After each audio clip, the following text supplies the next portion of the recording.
वेळ अमावस्या. तर वेळ अमावस्याच्या ना सगळ्यांना खूप साऱ्या शुभेच्छा. आणि चुलीवरची बाजरीची तीळ लावलेली भाकरी, चपाती आणि आई असं थापी आपलं कापडावरचं नाही बघा तीळ असं धपाटे करले. तर शेताची वट भरून म्हणतात ना त्या पद्धतीचं आजचं जेवण आहे. आई उंडे पण बनवायचे आहेत ना?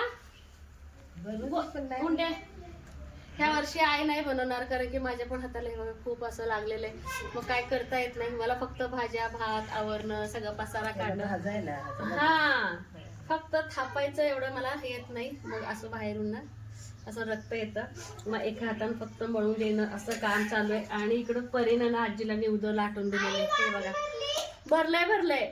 शाळेची पोरींची तयारी एवढं सगळं केलंय.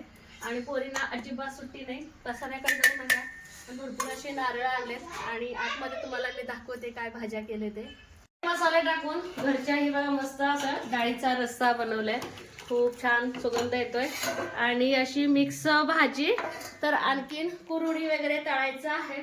तर आत बाहेर असं आमचं काम चाललंय. तर या सगळ्या तुम्ही आमच्या शेतात